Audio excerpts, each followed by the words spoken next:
Ya, kembali bersama kami di Bincang-Bincang Kawanua Sore. Nah, berdasarkan penemuan baru-baru ini, Pak, ternyata penghuni lapas yang memesan narkoba. Nah, jadi tanda tanya besar berarti penghuni lapas ini punya alat komunikasi begitu, Pak?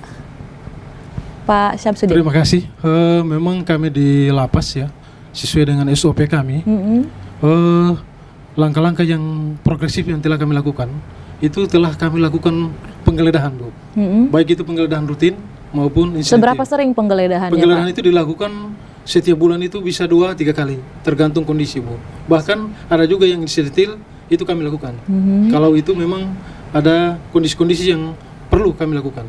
Setiap bulan 2-3 kali itu dirasa cukup, Pak, atau kurang? Kalau kita bilang dirasa cukup, ya harusnya sebanyak mungkin, Bu. Seperti itu. Oke, kalau penggeledahan rutin mingguan mungkin begitu, Pak, apakah ada atau akan diadakan dengan adanya penemuan paket sabu baru-baru ini? Jadi penggeledahan itu kami lakukan bukan karena ada penemuan, Bu, tapi itu sudah masuk di dalam tugas pokok dan fungsi kami. Itu tetap kita akan lakukan penggeledahan.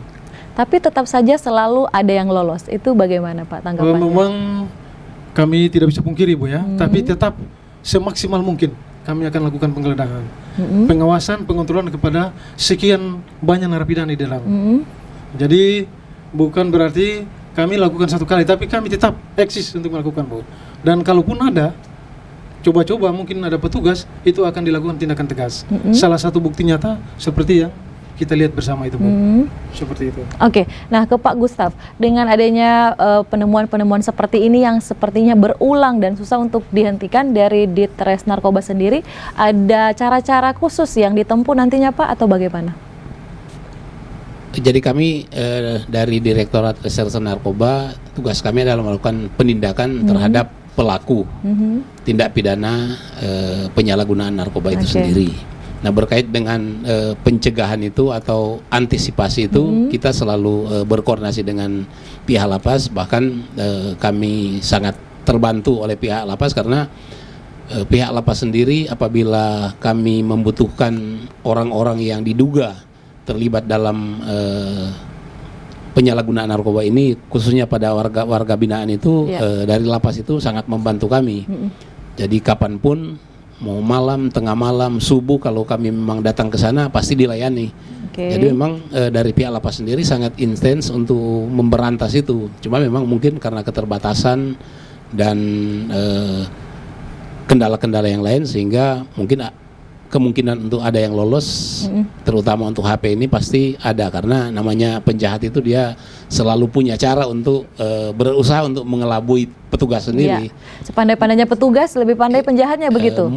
Tidak juga lebih pandai dia, cuma dia akan selalu berusaha, begitu ketahuan dia punya modus seperti ini, dia akan mencari modus yang lain. Iya, bahkan kalau bicara soal penyelundupan narkoba ke lapas ini, bahkan sampai ada makanan ya yang dicampur narkoba seperti dodol dan sebagainya. Ya, betul. Itu kalau untuk penggeledahan dan sebagainya itu lebih ke inisiatif dari Ditres Narkoba atau dari petugas lapas?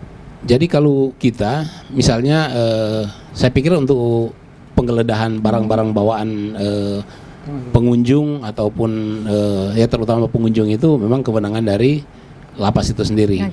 Tapi mereka pun apabila menemukan sesuatu yang mencurigakan di dalam barang-barang bawaan itu, pasti dia akan, dari pihak lapas akan memberitahu kita. Dia akan kontak kita dan kita akan pasti ke sana untuk ini.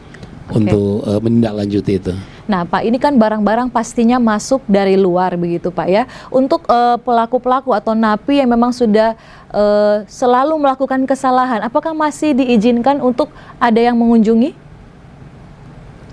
Baik, terima kasih. Memang hak warga binaan itu untuk dikunjungi keluarga itu memang wajib, ya. Itu diatur juga dalam aturan. Tapi kalau memang dia sudah melakukan tindakan-tindakan seperti itu, mereka juga dilakukan sanksi sesuai dengan aturan yang berlaku dalam lapas, Bu. Terutama mereka itu kita masukkan di strap sel, gitu. Kemudian hak-haknya dibatasi. Seperti itu, Bu. Nah, ada seberapa banyak napi yang terjerat dengan kasus narkoba sebenarnya yang ada di Lapas Tuminting yang baru-baru ini terjadi kasus? Kalau menyangkut data dan jumlah mungkin saya tidak bisa menjelaskan, Bu. Mungkin nanti ke lapasnya sendiri. Tapi yang jelas untuk kasus narkoba di seluruh wilayah Sulawesi Utara ini mungkin kurang lebih 201 orang, Bu. 201 Ya, orang untuk napi seluruh ya? wilayah itu. Jadi mulai dari lapas dan rutan. Oke. Dibanding dengan jumlah penghuni 2.654 orang. Oke. Nah, kalau perlakuan khusus apakah ada untuk napi narkoba berbeda dengan napi tindak pidana atau bagaimana kriminal? Kalau perlakuan khusus, Bu, itu tidak ada di lapas, Bu. Kenapa? Perlakuan itu kita lakukan semua sama. Semua merata. Iya, merata. Kalau kita lakukan seperti itu, pasti muncul persoalan banyak di sana, Bu. Dan SOP kita sudah diatur. Semua narapidana punya hak yang sama.